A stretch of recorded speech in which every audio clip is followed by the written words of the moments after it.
Hello, welcome to the Kelly Brewer Show. Today, we are blessed with my friend Fletcher Inzer. Good guy. This is a good guy. Y'all are going to like this guy. Let me share with you a little bit about Fletcher.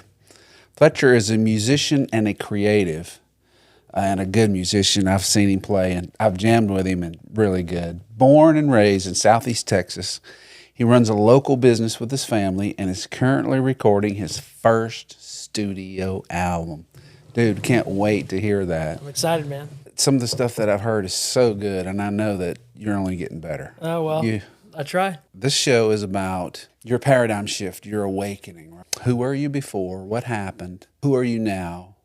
How are you better? What can we learn from it? So, Yeah. Did an apple fall on your head? Did you run into an alien? Did you see a ghost? Did you meet the President of the United States? I mean, Nothing so creative or plain and simple.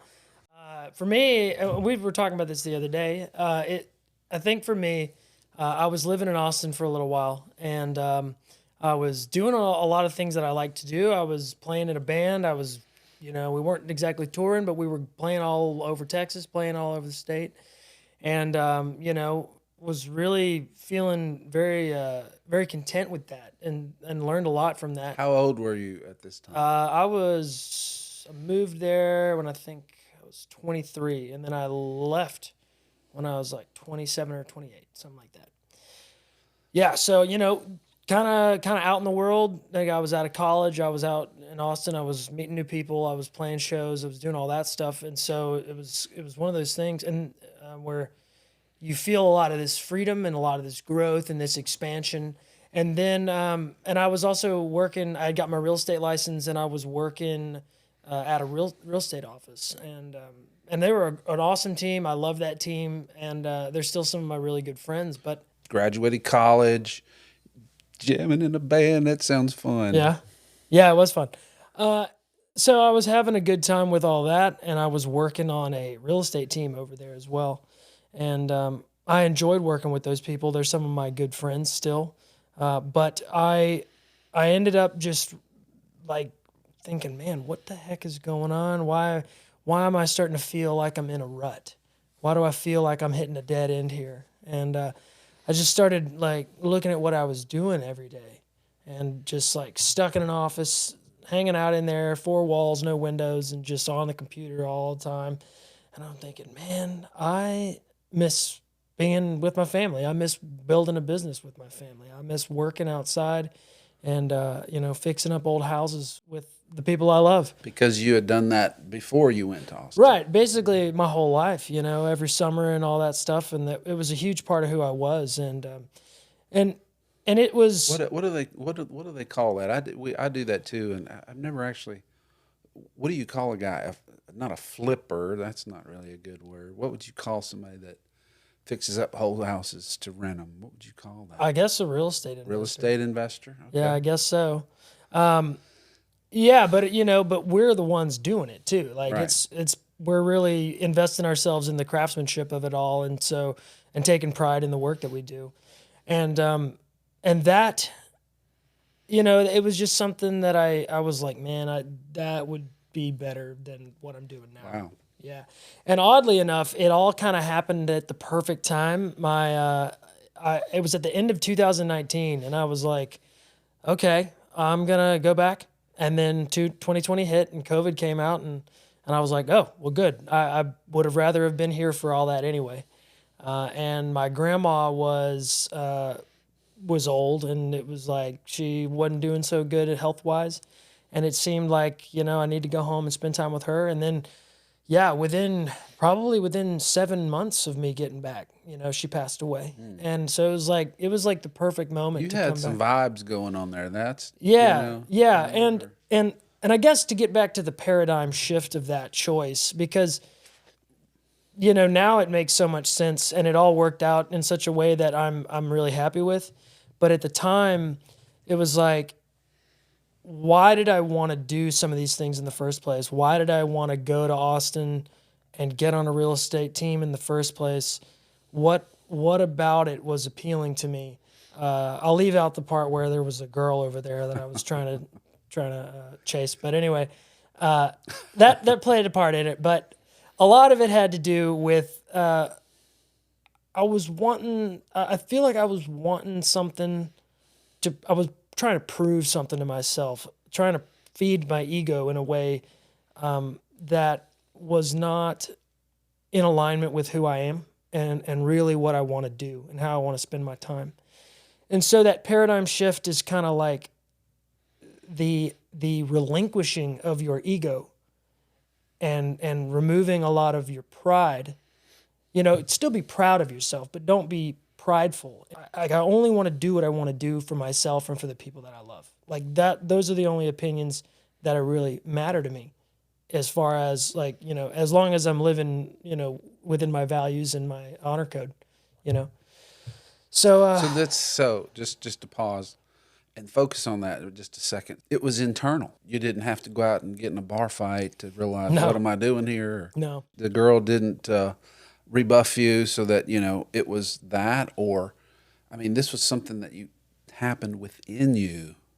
Yeah, I definitely do a lot of self-reflection. Yeah, So okay, it was one of okay. those things, and maybe I think sometimes I'll like grind away at something, and I have to like grind myself to a stub Yeah. until I'm like, okay, yeah, Okay. this ain't the thing, man. I relate to that. I have done that myself. So you ground yourself to a nub, right? You were in a place, working a job you were unhappy with. You felt the tug of home. Well, then I came home, and it was weird. It was like, Just came home. I mean, you just dropped everything and come on home. yes, I told my bosses and they were super cool about it, and they you know, I gave them 2 weeks and worked there for 2 weeks and helped them kind of phase out into the next whatever the replacement. And then I yeah, got all my stuff and I brought it back here, and I somehow managed to stuff all my music gear into a spare room and kind of turned it into a music studio. So when you were doing the job over there as in the real estate office, you were still playing? Yeah. Now you'd come off the road, but now you were in the office 8 hours a day. Oh, I was in office 8 hours a day the whole time. Oh. And then it was like, you know, band practice every Thursday. And then we'd bounce out on the weekends Gotcha. and Okay. play South by Southwest during the week Right. or whatever. And, you know, just, yeah, shows. So, Well, did you enjoy that, the Austin music scene? To describe that a little bit, because I mean that had to be part of the paradigm, and that what happened. I mean that the bright lights, the big city didn't appeal. oh, it still appeals. Okay. And the people, really, it's the people that appeal. And I'm still really good friends with a lot of those people. And I like some of my best friends, and we talk all the time, and we are still working together. I'm working with them on my first album, and so I go back regularly. Okay. It's just I wanted more flexibility, I think, and to be around my family. Yeah, Sweet. You got a good dad. I do. You guys, that's a good. I'm lucky. You are lucky. He's a good guy, and I can see why you would miss him. I'll just go ahead and say it. I know you might not. You just missed him. Oh, I did. He's a great No guy. shame there. So your paradigm shift. If you could maybe say it in a sentence, what if that's possible? If you could say in the fewest words, you just missed home, or you felt like your calling was here, and that's really real estate investor is what you was, as opposed to working in a real estate office. I would say I needed a realignment of myself to my values and desires, and to pursue things for myself and for the people that I love. That's what I would say. I got you. If I could make it the That's- most that's succinct. pretty good. If I could make it the pretty most good. succinct there. Yeah. Family. You almost could say family. Oh yeah, family. And even if it wasn't family for somebody else, you know, just I think so many, and I think this is a thing going on with a lot of people right now is, you know, with the internet and TikTok and Instagram and all that stuff, we see everyone else's life online and we perceive it as reality for them. And then we want to apply those things to ourselves because we think that that's going to be the marker of success for ourselves, or it's going to gain us some kind of credibility with other people. And So what gen are you? Are you Gen Y? Or do you know? I'm a millennial. Millennial. Yeah, Okay. All yeah. right. So millennials is there like a are they supposed to have some kind of a mentality that's I think the millennial mentality is a little bit of a participation trophy kind of group. oh yeah. Maybe, and I don't want to generalize everybody, but I was talking to somebody about this the other day. It's like they were talking about how like when they grew up, like dad gave him a spanking, dad gave him a whipping. No, don't do it because I said don't do it. And we thought and we were like, man, I wonder what the emotional toll was on these people who maybe had a more strict or potentially severe sort of reprimanding for their behavior. And I think there's probably some good things they got out of it, and maybe some harsh things they got out of it.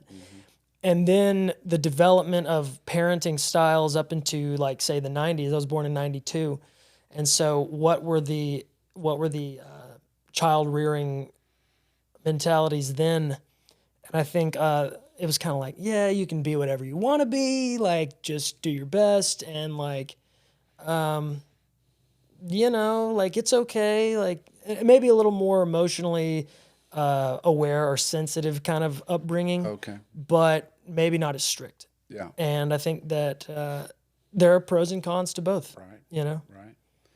Well, I could see your dad though. I could see him dishing out corporal punishment. I don't know if he did. No, he didn't. Really? He didn't. My dad never like spanked me or anything like that, and I never got a whipping. Well, maybe you were just. I a was good maybe kid. just a good kid, but for the most part, he would if I did something that he didn't think was in line with what I should be doing, he would sit me down and we'd talk about it. And instead of just saying, "Hey, don't do it," because I said don't do it, he was like, "Hey, what do you think about this? What do you think the outcomes of those choices are?" Wow. And tried to have a little bit of a philosophy lesson with me there. A lot of us wish we'd had that. Well, I think it works. It can work, if especially if the kid's receptive. And I don't know how I was receptive. So if you became a father, you would use that style, wouldn't you? I would. I think there is definitely places for whippings every once in a while. Yeah. But Yeah. I think that would be in like very severe rare. cases. A really hard-headed kid. Yeah, but I talk about this all the time with friends and family. It's like, what's the difference? Like, I think some people are just born with a hard head, and some people are born like. I mean, I remember I got in trouble one time. My grandma got upset with me about something, and she said, "Go stand in that corner over there." That classic thing. Go stand in the corner. Oh yeah. And I did. I just stood in the corner, and then nobody. Like I could have gone, I could have left it for all they cared, Yeah. But I did it, and it was like, oh, he's just a good kid. He'll do what you say. So I remember having to go into the corner, but what they would do is they would throw rice in the corner, and you had to kneel down Oh wow, in the rice. wow, Yeah. So there was always a little pain associated with interesting. back from me. So I'm a baby boomer. Yeah. So that's going way back, dating myself. But okay, so I didn't mean to interrupt you with all this. I'm just trying to fill in some of the background, of who you are and where you're coming from, and then Which he grew up with more of that. He grew up. I mean, my grandpa was born in 23. Was in World War II and fought all through there, and so he got whippings, and then he gave whippings. Yeah. And just there's some crazy stories about those whippings, and Dad nearly getting one, but he zipped around the house and climbed under and stuff like that. So it's he grew up with that, and it would have been easy and simple to just repeat that, but I think he was like, man, I didn't like that, and I don't know what I even learned from that. Well, your dad's a good leader, so but we don't talk about him. Yeah, you'll have to get him on. Have for to his get own him episode. on. Yeah, tell his side of the story. So, all right. So your paradigm got you home, right? Mm-hmm. And now you're back doing what you love. Was it the right decision? I think so. It was weird. I got back, and I'd been playing and doing all this stuff with the band and working and trying to get better at my craft and at playing music and my instruments and then my lyrics and everything like that. And it was like I didn't have I wasn't like landing songs. I wasn't writing stuff that really like struck and stuck for me. And then I got back and I'm like, oh, I'm here. And I started writing stuff like just nonstop. Really? And it was weird. It was stuff that like, and I was talking about, family. I was talking about honor, character. I was talking about, emotions, feelings, love, all that stuff. And Wimberley. yeah, Wimberley. Yeah. On Spotify. Anyway, but yeah. I think there's something in the water here. Yeah. Yeah. That's on Spotify as Yeah, well. yeah, it is. Yeah, I don't know what it was, but it was like I'm home, I'm back, I'm in alignment. Maybe the magnetic fields or Right. my chakras or Right, something right. were set up right, and I just started doing that. I working was great. I was feeling a passion for what I was doing finally. So you went right back into driving nails, Yeah. rebuilding house. Of course, we had a hurricane that blew hell yeah. out of us. Yeah, yeah. We had plenty of work to do. Oh yeah, tons of work. But yeah, it felt like the right thing. And like, for me, one of the big things was like, well, my dad, at that time, my dad was like 66 maybe. And it was like, dude, if I don't go back and work with dad, I'm not going to get to work with dad.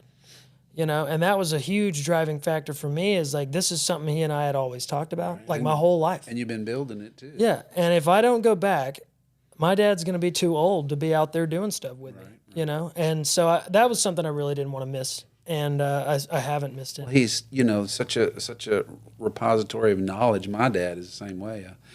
I've learned so much from him, and I'm thankful for him being around. So maybe that you wanted to tap into the knowledge. Oh yeah, yeah. You need the knowledge, and it's funny. You can Google search anything, but it's not the same as having somebody who knows 5 different solutions for one problem, Right. And now you get to learn those, and then you have them now, and yeah, and just the fun of it. It's fun. It's just fun to. We get frustrated, no doubt, and I'm probably get more frustrated than he does because he loves telling stories, and I'm trying to, and I'm the one under the house, fixing up the pipes or whatever. Like, hey, shut up, hand me that tool, whatever. Tell me the story later. That would be interesting. Be a fly on the wall watching you two. Oh, it's great. It's great.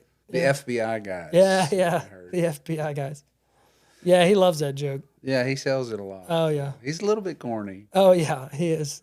But all right, so what do we learn? It's not specifically about a place or anything. I think that it could be anywhere. For me, it's a place because it's so entrenched into like my values and my family and the locale of it all. But I think just like,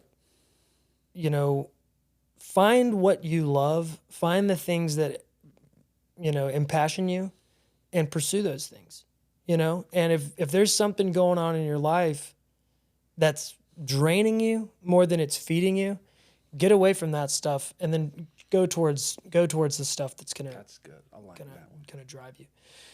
Which is hard if you're a musician because, you do have to pay the bills. You're everywhere. Yeah, you have to pay the bills, but, and that's always a balance too. It's like, how do you balance the work and the art? So, okay, how about this? Well, okay, how about this? Go ahead. So something that I've been observing a lot with people, and at least people my age, is people are afraid right now to try new things. They're afraid to like, hey, I want to start a business, but I don't know which business I want to start. And if I'm afraid that if I, go this route, what if I for example, what if somebody starts I don't know, like a clothing business. They make clothes. They can buy a sewing machine, they make stuff like whatever. And then they start it and then they're like, man, I hate this. Like, then you just feel like you wasted all that time, right? But it's weird to see people like not even starting. They just don't start because they're afraid of like, well, what if I hate it? Or what if I fail at it? Yeah. And I'm intrigued by that. And I think I've felt the fear of failure before, and I probably still feel it, But I think a lot of people like people kind of don't realize how much everything compounds on itself. And you learning how to make something at all is going to help you how to make, like, even if you don't ever sew again, like you do it for 1 month and you know, and then, but whatever you learned in that thing, now you can take it over to this. Right. And now you at least know, okay, I'm not going to do this before this. But I know how to start now. Yeah. Yeah. I know how to start, or I know how to like do a rough fitting for like, I mean, like, honestly, like the sewing example, like I learned how to sew in college. I was a theater major and we had to make some costumes or something like that. And then things like that is like applying to these screens I was telling you about. I'm making these mosquito screens for this, but it's a fabric, right? Right. A mosquito screen's a fabric. So I just, okay, cool. Slap it on there, cut it out, pull it all tight and whatever. I don't know. Stuff like that. It rolls into the next thing. Fear not. So fear not, you're saying. Be bold. Fear not, but also I think it's like I think we're made in the image of our Creator. And when you think about what that means, we are made in the image of our Creator. That means that we are meant to create. That means we are meant to explore and to try new things and to use our creativity in whatever way we fancy. Learn how to do this, learn how to do that, learn how to make this thing, learn how to fix your house, whatever. And I don't know, just that, I've been thinking about that a lot, People are so scared to even start stuff. And it's like, you don't have to make a living out of it. You could just learn it. Mm-hmm. Mm-hmm. And then it'll apply somewhere down the road. It's not a waste of time. So where do you see this fear or whatever it is you're talking about? Where? I see it in friends and mostly, yeah, friends and stuff. Gotcha. Yeah. So maybe you could be a motivational speaker. Oh no, there's no way. No, I don't have the patience, man. Well, you're motivating me. I'm saying, what else can I do that I haven't already done? Well, actually, you are a prime example of that. I mean, you are doing everything. You're a musician. You own several businesses. You are, you've written books. Where's right behind you.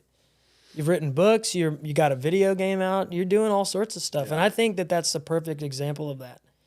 Just try something, dabble in it, and see what happens. See what happens. Yeah. That's what I'm doing. Yeah. Here we are. Yeah. That's good. That's good, encouraging words. I think you're right about that too. Because what is it about music that you like so much? Like, I remember when I was a kid, I was like probably 5 years old, and I heard some record, and I was like literally in my living room running around like performing to nobody, but in my head I was like performing to a giant stadium, right? Yep.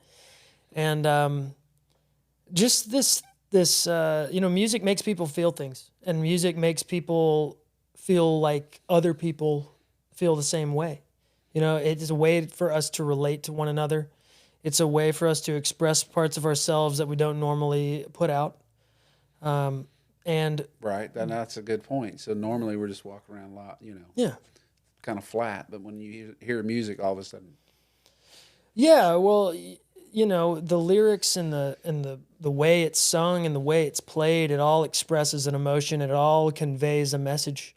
And that's what I love about music, is just, it's brought me through some really tough times. It's made me really happy, and yeah, I guess in some way it's kind of like, I want to be able to do that for other people, if I can do any good, in the world, because, you don't know how life's going to turn out. Maybe I'll end up on playing Madison Square Garden or something someday. I can see that. Or maybe I won't. And even if I don't, at the bare minimum, I would like to help someone in need. If any of my songs can ever bring anybody some sort of joy or inner peace, that would be a huge win. Well, just we jammed. We did a gig or two, and we played the song Wimberley, and I got a lot of joy from playing the song with you. And I know I didn't play it right, like you're whatever recording, but I kind of. You did great. I kind of picked. You really did. But I'm starting to hear a sort of a theme with you, in that you want to help others. You want to lift others up. Yeah, I would say so. Where does that come from? That's special. You don't hear that very often. I think it's our kind of our responsibility. It's part of I think something that's kind of going on in America is there's been this weird divide, and it kind of comes back to family. But there's been this strange divide of where we don't have communities in the same way that we used to, and everyone is an individual now, which is good in some ways. It's good to know yourself. It's good to set boundaries for yourself and to take care of yourself. But I think we foster this individualism rather than a communalism, which is funny. I think it's similar to communism, but it's not communism in the sense. It's communalism. Right. How can a community take care of each other? And if we look back to history and the way that people used to take care of each other, it wasn't about cash. It wasn't about dollars. Right. It was about, well, hey, you go out and get the grain, I go out and get the meat, and he fixes his shoes. Right. So how do we all keep this thing running? And, so I think it's a part of our responsibility to help each other. And, I guess music is the way that I feel like I can. Well, but you were talking about coming home to the family and helping in the family business and stuff and connecting with people, and music is a great way to connect with people. Okay, so you're playing. You're in the middle of a session. Y'all are, you're live. Mm-hmm. You're jamming. The band's good. You're on stage. What is the thing that's happening that just keeps you coming back every time? I think for me, it's the people. Like the people that I'm playing with, just because sometimes I think some people do it for the attention, which is great, and I think I enjoy that too. There's no doubt about that. Not gonna deny that. It's so much fun when you can almost block the audience out, and then just have a blast with the people that you're on this stage with. Yeah. And just do your absolute best. And then that is actually the best way to interact with the audience. Right. It's hey, we're up here having a blast together. We're having fun. Right. And then they feel that energy. That's right. You're not really, you are playing for them, but you're playing for yourselves, and you're just trying to make the most of what you got up there. Yeah. Band of brothers. Yeah, pretty much. That's what they describe when they're out there. I'm trying to survive for the guy next to me, Mm-hmm. and he's there for me if I need him as well. So. Well, there's and we've talked and I think I've sent you this video. There's this Nina Simone live recording where she's just up on the piano, rocking and rolling, man, and you can tell she's not up there. She's not up there for the audience. She's up there to have a blast, and it's a song that she had recorded and had performed a bunch of times, but she's up there just goofing around with it, sliding things around, sliding words around, doing all sorts of different stuff with it. And, it's just mastery. You're up there just doing your thing, feeling the spirit move, It is a spirit, isn't it? Yeah. There is a spirit, whatever you want to call that sort of directs what's kind of going on. Spirit, vibration, music.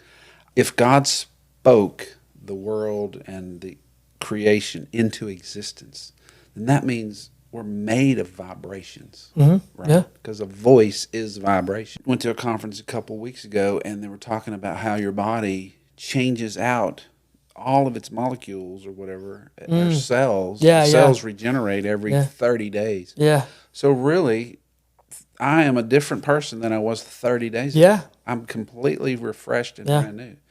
And so who I am is really just sort of a pattern or a vibration that's somehow existing, in a physical form. Yeah. Anyway, it blows my mind. No, that's really cool. And I love that. I love that example because, and I've heard that before, we're literally a new person, right. And it's pretty encouraging, when you think people don't think they can change. They don't think they can improve. They don't think that their life is going to change, or say you have bad habits or something like that. It's well, you literally are not the same person you were how many days ago. Right. And that's something I've thought about too. It's we get so caught up and this is kind of going into like ideas of forgiveness and forgiving of yourself and loving yourself. It's like we get so caught up on our past mistakes and the things we've done wrong to ourselves and to others that we don't want to let go of those things. It's almost like you start to identify yourself with your past mistakes. And then you just never forgive yourself, and you're never able to heal and move forward.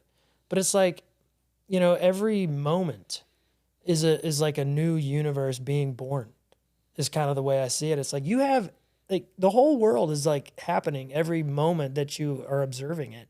You can change. Like, you are not stuck in the old world. Yeah. Yeah. I heard a phrase that sums that up. It's called "Don't trip on what's behind you." Yeah. Right. Yeah. And when that hit me, it was like a pong, hit me in the head.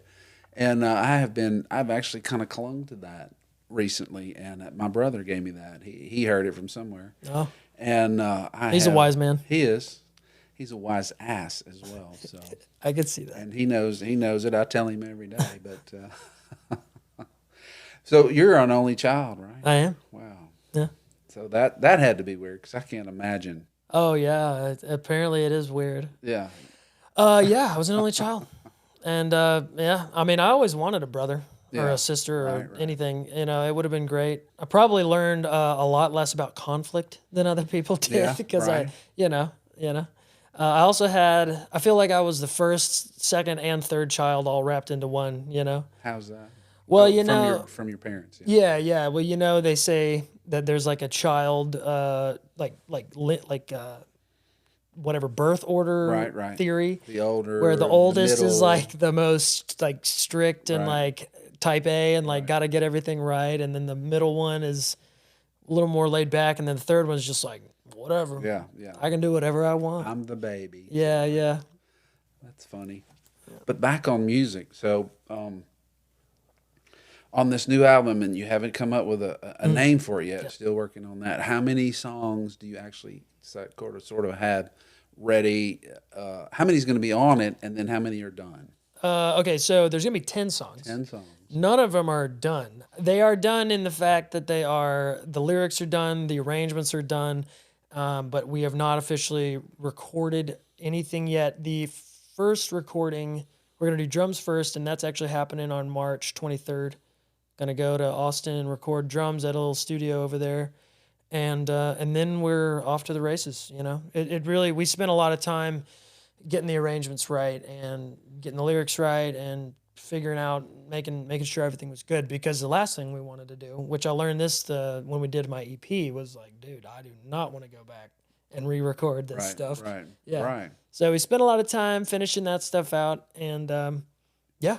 So when you go in, you're going to be ready. You just bam, bam, bam, bam. Yeah, at least with the drums, get the drums in, and then we can get the bass in, and then all that stuff is up for play. I mean, keyboard parts. I know all the basic rhythm tracks. I know because I'm playing. I wrote them. I'm playing them, and then we're gonna start sprinkling in the atmosphere and other production tricks and stuff like that to make them stand out as their own. You've worked with these guys before.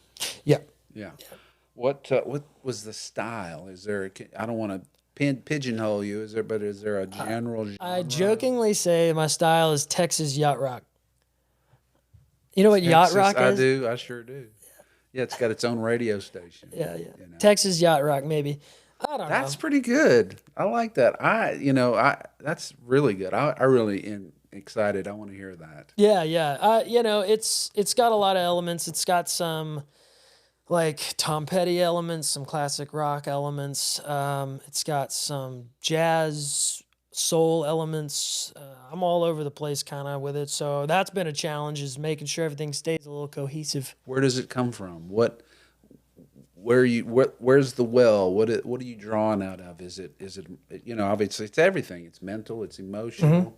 It's your day-to-day grind. You just see things that happen, No real set way that it comes about, or a song comes to. No, not at all. Sometimes it's a chord progression. Sometimes it's a melody. Sometimes it's a set of lyrics that you think, okay, that could be cool.